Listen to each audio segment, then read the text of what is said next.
Hello everyone, and welcome back to Noah Storm Chaser. And today we're going to be checking out a new channel from Kurzgesagt called Nightshift. Now, I am a history lover and a science lover. And now that I have history and science for my favorite channel, I can't wait to see what this is all about. This is titled The Most Powerful Pirate in History. And, everyone loves a good pirate tale and history. It's very interesting. So let's give it a try.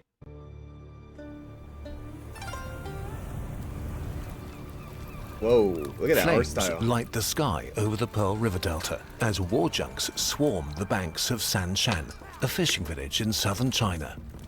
It's 1809.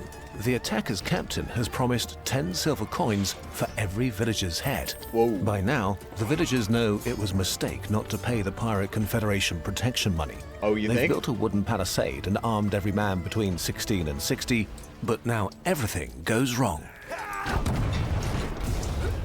Their only cannon explodes in their faces, and their leader gets stabbed in the back in the turmoil.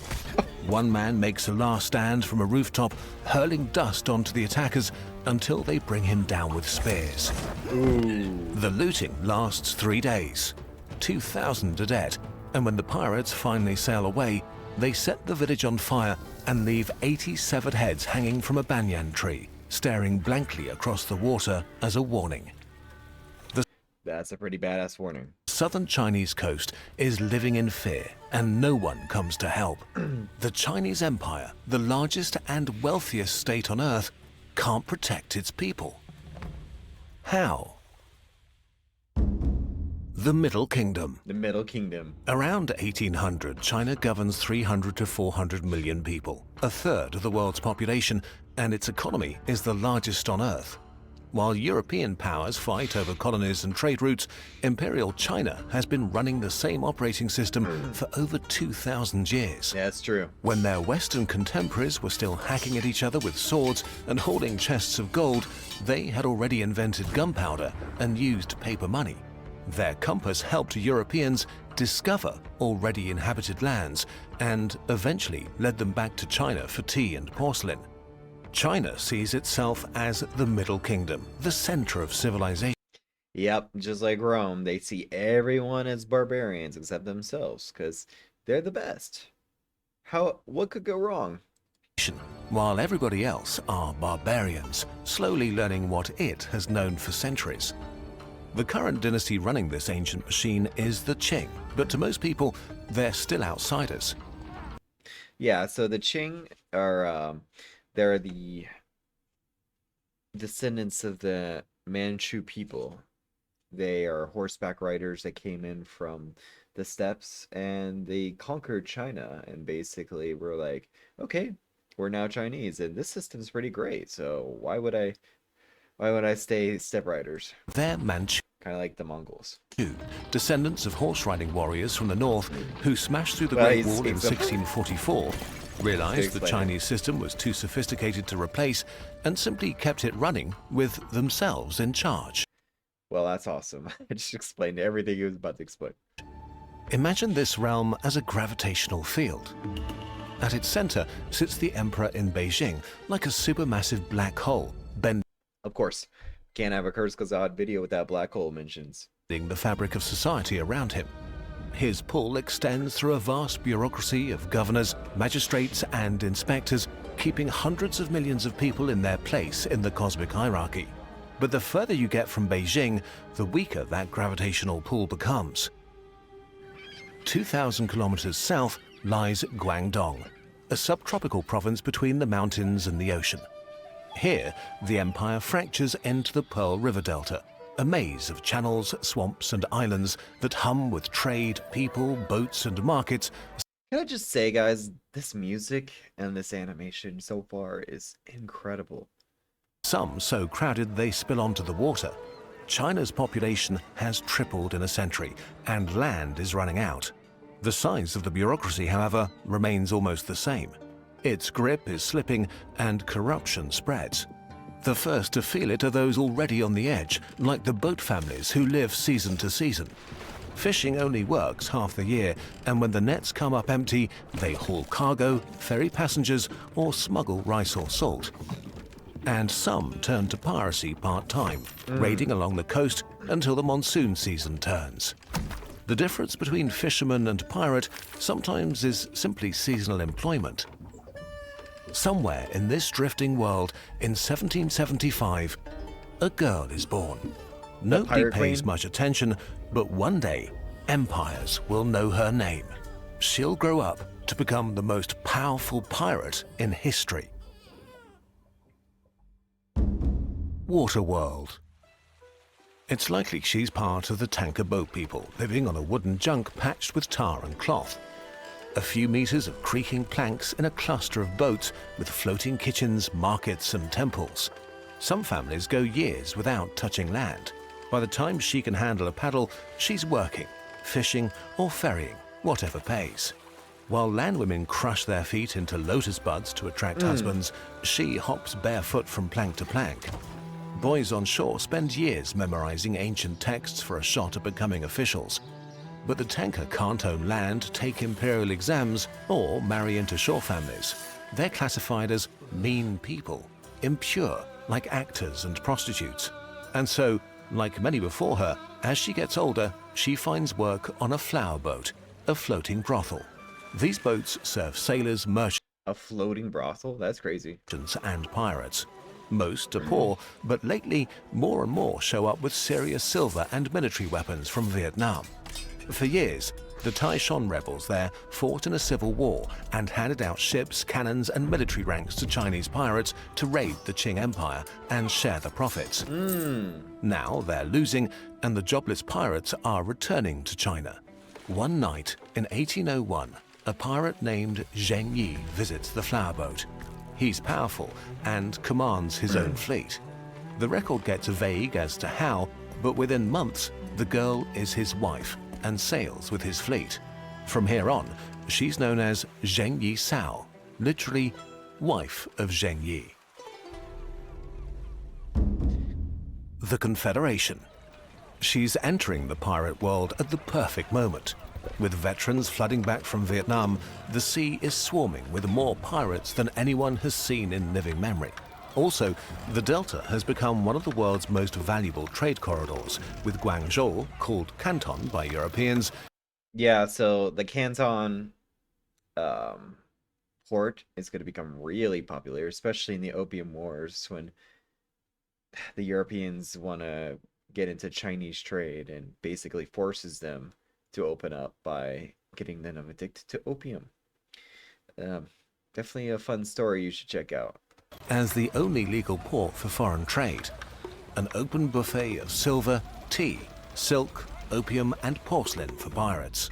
Meanwhile, the Empire is having what you might call a bad century. Inland, they're fighting bloody The century of humiliation. uprisings like the White Lotus Rebellion, and on the coast, corruption is rampant, patrols are underfunded, and their navy is a joke. By 1805, the pirates are fighting each other more than robbing merchants, which is bad for business. So they do what any sensible criminal would do and incorporate. 6 main fleets share loot, settle disputes in a central court, and are led by Zheng Yi, captain of the most powerful Red Flag fleet. To keep control, he uses the methods of mafia and aristocracy. His brother commands squadrons, his sister marries an ally, and promising young pirates are adopted. And beside him is Zheng Yi Sao, running the numbers and managing alliances. Together, they command one of the largest naval forces in the world. Really? They even dominate government monopolies. Salt merchants start paying pirate convoys instead of imperial ones. A silver fee gets you a pirate passport and real protection. When some convoys resist, pirates torch hundreds of government ships to make it clear who's boss. Portugal and Britain would love to send their warships since their profits are evaporating too. Okay. But the Qing refused to let foreign gunboats pass the Tiger's Mouth, the entrance to the Pearl River. They're more afraid of British help than pirate domination, which is probably fair. By now, even fishermen need a pirate-signed pass. The waterways belong to the Confederation. They're fast, brutal, and operate with military precision. The Pirate Playbook. Let's board one of their ships, a former cargo junk 12 meters long and never built for war. Now it sails under patched canvas and a black and white hull, flaunting a dozen cannons. Below deck is a village compressed into a dark wooden tube. Some pirates share a mat with their wife and children, while new recruits and prisoners fight for space. 200 people in total. Only the captain lives with any comfort in the raised stern cabin with his wives. Scouts spotted a convoy, their escorts imperial banners proving they haven't paid for protection. At a signal, dozens of pirate war junks explode from behind the rocks, surrounding the convoy. When their guns erupt, grape shot made from nails and coins shreds through wooden flesh. Wow. 3-man teams work the massive ginjal guns, while others hurl 9-meter-long bamboo pikes. From the masts, pirates fling stink pots full of liquor and gunpowder. They leap from boat to boat with long-handled knives, I'm sorry I'm not adding much as I usually do. This is just insane. Like, this is such an impressive video. and rattan shields. Some sailors try to surrender, while others jump overboard. But captured Navy crews get no mercy. The pirates nail their feet to the planks and hack them apart. One pirate steps forward and cuts open an officer's chest, pulls out the heart, and bites into it like a fruit. To him, it's practical magic. He did not need to add that sound effect. Consume the enemy's courage, steal his strength. The merchant ships surrender instantly. Once their convoy's silver, silk, and opium is taken, a squadron sails upriver to strike the nearest town. The strategy is similar: spread fear and name a price. If they refuse, everyone dies. Some bargain, others pay early, sending silver, rice, and roasted pigs for the fleet's floating temple. As it grows, the Confederation opens protection offices along the coast and even a tax bureau in Guangzhou, where you can pay your pirate fees like renewing a license. They set up supply deals across Guangdong for food, fuel, and ammo, paying above market and sparing their merchants. By 1806, fishermen with empty nets and peasants with no land are signing up en masse. The floating state. But on November the 16th, 1807, pirate Captain Zheng Yi dies, either in a storm or struck by a cannonball, leaving a power vacuum. Before anyone else can make a move, his widow Zheng Yi Sao takes control. Unlike most rivals, she already has legitimacy. She sailed alongside her husband, helped lead campaigns, has children with him, and is widely known in the fleet. First, she secures the family's loyalty. Then comes her boldest move. She marries Zhang Bo, a young captain who had become Zheng Yi's adopted son, and puts him in charge of the Red Fleet. By Confucian standards, a widow marrying is absolutely scandalous, let alone her stepson. But by marrying Zhang Bo, she makes the chain of command unmistakably her own. Her next step is to tighten discipline, so she issues a new pirate law. Loot has to be registered and inspected. The original captor keeps 20%, the rest goes into a common treasury to support the fleet. Anyone disobeying a superior is decapitated, and pirates who rape captives are executed. She runs the Confederation like a CEO with cannons. Nothing moves. It sounds like it. I mean, the distribution of loot, the laws. It sounds like just an empire on the sea. Without her signature, injured pirates get healthcare, brave ones get bonuses, and the accounting is impeccable. The Confederation has become a parallel state, complete with law, welfare, and a strategy of violent wealth redistribution. A floating shadow empire alongside the Qing. At her peak, Zheng Yi Sao commands about 70,000 pirates on 1,800 ships, dwarfing the Spanish Armada, while Blackbeard, the most feared pirate in Western history, had maybe 4 ships and 300 drunk men on his best day. Somehow, a former sex worker has constructed a floating pirate state more efficient than the government trying to destroy her. Endgame. In 1809, the Qing impose a coastal embargo, reroute salt shipments overland, and prevent ships from leaving ports to starve the pirates out. But these fleets are full of fishermen who built their own state because the official one had nothing to offer anyway. When the same empire now tries to take this band-aid away, they turn to revolt. Raiding squadrons pour inland like floodwater into rivers and creeks, overrunning garrisons, Wow. looting markets, and clashing they're with cooked. militias funded by the Qing. Zhang Bo's Red Flag Fleet creeps close to Guangzhou, disrupting trade, blocking river traffic, and sending cannon fire echoing into the city on a daily basis to extort silver and supplies. This hits the Qing where it hurts. Losing Guangzhou's customs office would be like losing the empire's credit card. After centuries of treating foreign powers like annoying tribute states, they're running out of options and turn to the barbarians for help. They don't trust the British, who just recently landed troops in Macau and pushed warships up the Pearl River without permission, claiming to protect it from the French in a sort of proxy of the Napoleonic Wars. So they turn to the Portuguese, who've been squatting in Macau since the 1500s under lease from China. For a mountain of silver, they send warships to patrol alongside Qing junks and play whack-a-mole with pirates at the Tiger's Mouth. And fail. In December, the Qing switch strategies. They offer full amnesty, government jobs, and silver for any pirate leader who flips. Now, cracks start to show. The Black Flag commander, Guo Padai, smells opportunity.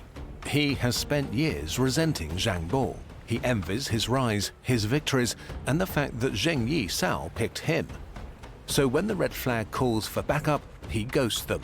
Then the two fleets clash, and the Black Flag wins. 1,000 pirates are killed and 16 ships captured. Within weeks, Guo Padai surrenders to the Qing, waving his trophies like a job application. Other leaders follow, hoping to cut a deal before it's too late. Zheng Yi Sao reads the room perfectly. In early 1810, she walks to government officials in Macau, leading thousands of followers behind her. Entire families who've spent years living aboard pirate ships now come to ask for peace. Their petition reads like this: "We are insects and ants. Save us from the flood and fire. Pardon our former crimes and open for us a new way of life from this day forward. We solemnly promise to sell our swords and buy cows. If we dare to act with duplicity, you may kill us at once." Beneath the humble tone is sharp timing. Zheng Yi Sao is still holding the cards. The Qing need the violence to stop, so they accept a remarkable deal. She keeps her ships, 17,000 pirates are granted amnesty, and Zhang Bo is made a naval officer. The two are allowed to marry legally and turn to legal maritime trade. Zheng Yi Sao retires near Guangzhou, runs a gambling house, possibly dabbles in smuggling. She outlives Zhang Bo by 2 decades and dies peacefully around 1844 at 69. Whoa. The end of a dynasty. Zheng Yi Sao was a remarkable woman and a ruthless killer. Her pirate it state sounds could like rise because rich trade That was incredible. met weak defenses, and famine turned hungry sailors into an army on sea. When the empire left a vacuum on the water, she filled it. For the Qing, it's a disaster. They had to borrow foreign gunboats, offer amnesty, and call it a win. But when British warships return 30 years later in 1839, they force open China's markets. Foreign powers Opium Wars. carve out treaty ports, run their own trade zones, and anti-piracy becomes their favorite excuse. Their merchants even sell weapons to pirates, fueling the problem to justify colonial expansion while Beijing's control of the coast keeps shrinking. The Qing fall in 1911, and it takes their successors decades to undo the damage. Most legal privileges for foreigners are only abolished during World War II, while the last European colony in China, Macau, isn't handed back by Portugal until 1999. All this time, piracy never disappeared. It's still happening in crowded choke points like the Singapore Strait and the Gulf of Aden. In the late 1990s, attacks spike after the Asian financial crisis, and a decade later, Somali fishermen fill the power vacuum left by a collapsed state. Pirates were never only bandits. They tax trade, enforce rules, and redistribute wealth. But they also take hostages, use terror, and enforce control through violence whenever the state leaves space for someone else to step in. Zheng Yisao was not the first to take advantage of this, and she wasn't the last. Wow. This is the kind of video we've wanted to make for a long time, telling stories that bring forgotten people and distant eras to life. We're creating this channel on top of everything else we do because we have so many stories we want to tell. Everything you see and hear is human-made and no That's so impressive. AI slob, created by a passionate team who writes the scripts, consults experts, illustrates and animates every second, handpicks sound effects, and composes the music. It's wonderful, but also a lot of work. We simply can't do it without people who think it's worth supporting. So, if you enjoy these videos as much as we do, becoming a channel member is the best way to help us. Okay, guys, do that if you want to support this channel. That was an amazing video. I learned quite a lot today, and I hope you did too. And I hope you guys enjoyed this video. If you did, make sure to like, follow, subscribe, and I'll see you in the next one. Bye-bye.